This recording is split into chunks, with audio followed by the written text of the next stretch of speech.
Histórica, la crinolina elegante y mortal. Durante siglos, el ser humano ha buscado complementar su vestimenta como representación social o del individuo a través de accesorios, desde útiles y necesarios hasta aquellos que pueden hacer que la vida corra riesgo. En esta ocasión, hablaré de la crinolina, accesorio que siempre es relacionado con la elegancia, vestidos vaporosos que vemos representados en cuadros o en películas de época. Pero detrás de su uso hay demasiados antecedentes y testimonios que dicen lo contrario. Siglo XIX. Sátira del uso de la crinolina. En la primera mitad del siglo XIX, la moda para las mujeres era usar faldas en forma de campana. Ya a medida que pasaban las décadas, el tamaño de estas faldas iban incrementando. Así que entre más grande es la falda, mejor la presencia. Al principio, las mujeres usaban enaguas, las cuales usaban bajo del vestido, que podían estar hechas de algodón rígido o de cabello de caballo. Así que para poder lograr la silueta de moda, las mujeres usaban hasta 8 enaguas, pero el uso de estas les causaban demasiado calor y eran incómodas de usar. En 1856, cuando el avance de la producción de acero y su fabricación fueron de gran ayuda para el uso de estas enaguas, creando un diseño familiar pero con aros ligeros de acero y unirlos con telas de algodón. A este armazón lo llamaron crinolina o jaula de crinolina, haciendo referencia a la palabra crin, que es el cabello de los caballos, el cual ya era usado en la confección de las enaguas. La crinolina no era completamente rígida, de hecho, se balanceaba con facilidad. Al caminar, tenía que ser suficientemente rígida para soportar el peso de las faldas, pero también flexible para deformarse temporalmente y luego volver a su forma habitual. La aparición de la crinolina permitió que las faldas de las mujeres alcanzaran su punto más alto a principios de la década de 1860. Algunas que aún se conservan miden 2.5 a 3 metros de circunferencia, y precisamente por esto surgieron algunos inconvenientes. Por ejemplo, era muy difícil que dos mujeres pudieran entrar juntas en una habitación o sentarse en un mismo sofá. Aún así, fue muy popular en todas las clases sociales. A diferencia de otros armazones que ya habían sido usados antes, la crinolina se convirtió en algo muy popular. Esta situación creció hasta el límite que se hicieran artículos de la crinolina, incluso canciones de que se quejaran de usar ese armazón de la crinolina fue percibida como un icono de identidad social.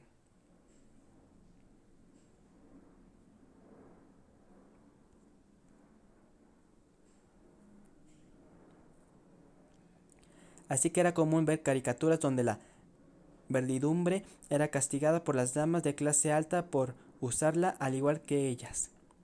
En 1875 se publicó un manual de etiqueta que criticaba a las empleadas de usar las crinolinas en el trabajo, pues, pues al inclinarse a limpiar las ventanas o escalones de las puertas podían quedar expuestas, y esto inspiraba el acoso callejero.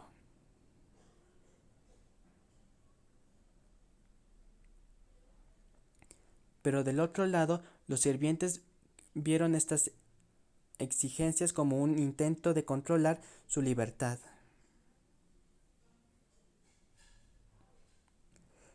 Por lo que se negaron a trabajar para aquellos empleadores que intentaron prohibir las crinolinas en Europa, en general en la Europa de esta época.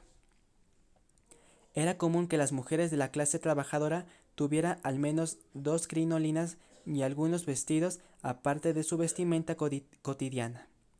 La situación en Estados Unidos no era muy diferente, aunque la crinolina es asociada con las mujeres de clase alta.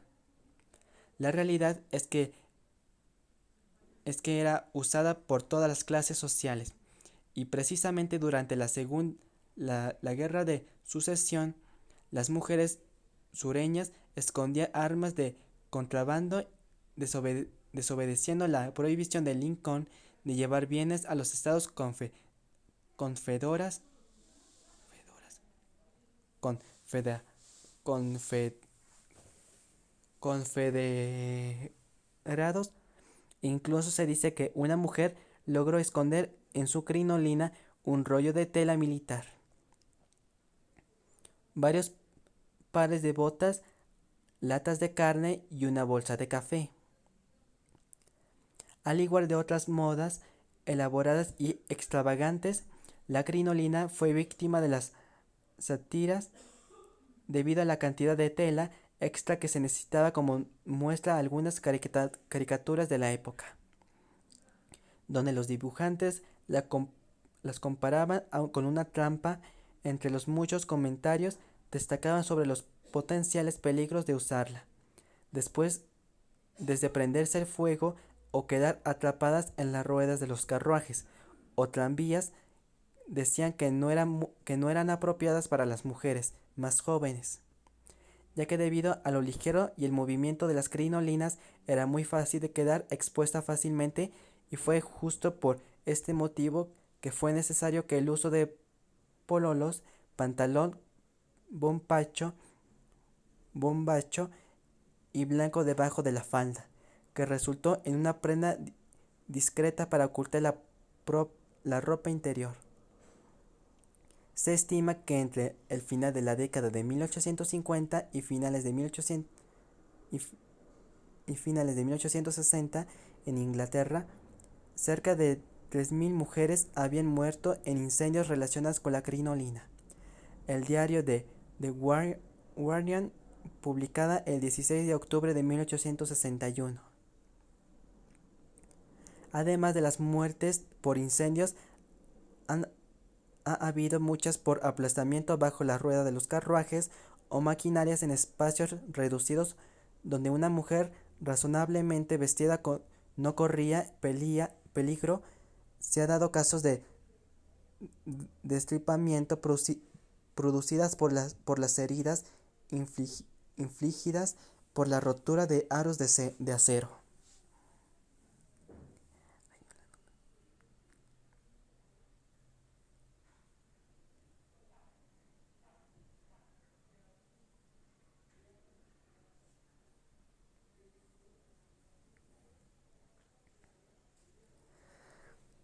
Mujer recibiendo crinolinas para tiendas. El 8 de diciembre de 1863 hubo un gran incendio en la iglesia de la Compañía de Jesús, en Santiago de Chile. Murieron alrededor de 2.000 y 3.000 personas. La gravedad del número de muertos se atribuyen a la crinolina, pues los grandes vestidos provocaron que el escape fuera difícil o imposible para algunos, ocasionando que las personas cayeran al suelo y fueran pisoteadas. Esto hizo que las personas se acumularan, bloquearan la puerta y quedaran atrapadas. Varios fallecieron aplastados por la multitud, calcinados por las llamas o sofocados por el humo. Otro riesgo era quedar atrapada por las ruedas de los carros o ser arrestados o por una ráfaga de viento. Un caso de 1858 hizo que el New York Times proclamará un promedio de 3 muertes por semana debido a crinolinas incendiadas. Debería alarmar y hacer que por lo menos fuesen extraordinariamente cuidadosas en sus movimientos y comportamientos. Si se fracasa en desalentarlas de adoptar una moda tan llena de riesgos. Y esto no es una exageración. El escritor Oscar Wilde perdió a sus dos hermanas debido al incendio de sus enormes faldas. Emily y Mary fueron invitadas a un baile. La falda de una de ellas se incendió mientras bailaban. Su hermana se acercó para ayudarla, pero su vestido también empezó a arder.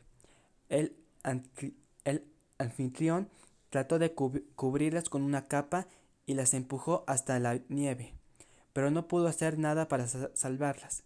La muerte de Emily y Mary en 1871 fue un hecho traumático para el poeta irlandés, quien ya había visto morir a un hermano.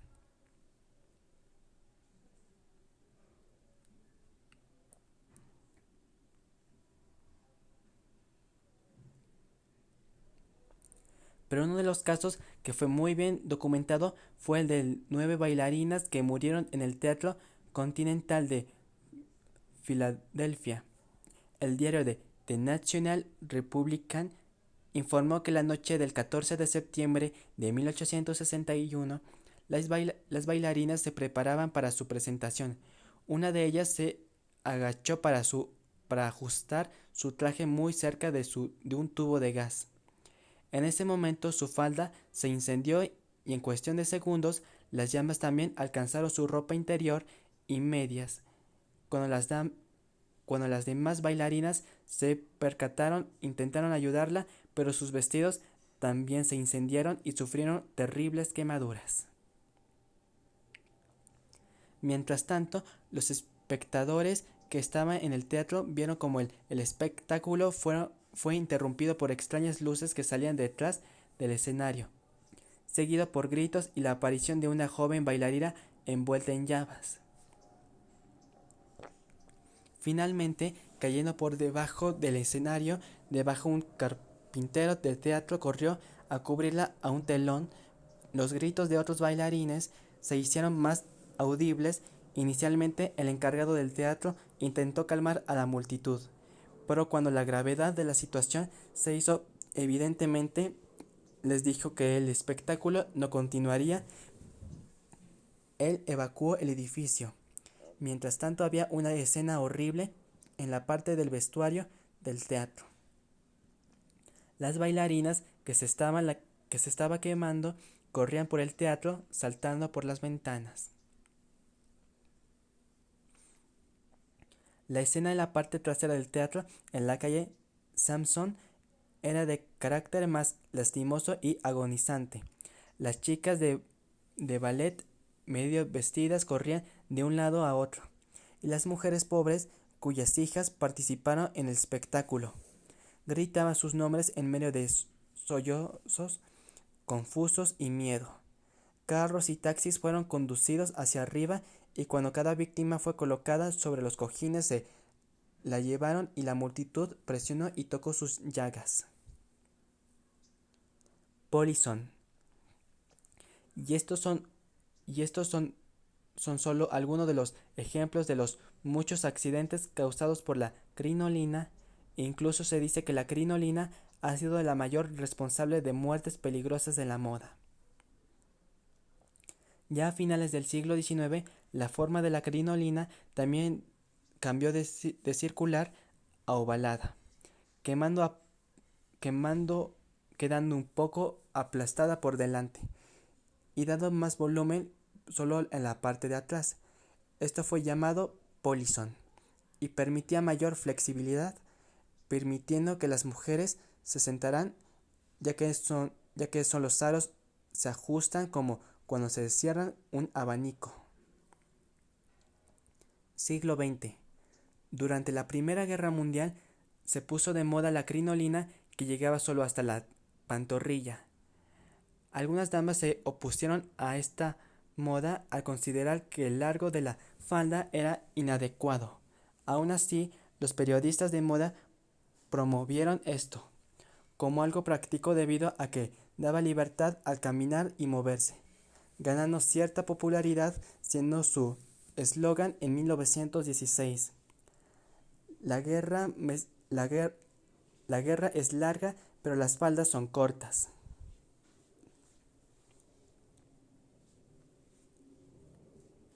crinolina de guerra. Pero en los años siguientes, la popularidad de la crinolina de guerra disminuyó y se dijo que la moda se ha calmado debido a las duras lecciones de la guerra. Esta moda fue breve, pero aún así refleja los tiempos en que las personas eran optimistas con la guerra. Además, fue el corte que separó sus raíces con el siglo XIX, para siempre. A finales de la década de 1930, antes del comienzo de la Segunda Guerra Mundial, resurgió el uso de la crinolina, esto sí en menor diámetro, que fueron tan exitosos que la reina Elizabeth II adoptó el uso de la silueta de campana para los eventos de noche. Por otro lado, en Estados Unidos, la película Lo que el viento se llevó, estrenada en 1939, inspiró el uso de vestidos de fiestas con crinolina. La silueta de la crinolina revivió varias veces en el siglo XX, con el New Look de Christian Dior en 1947.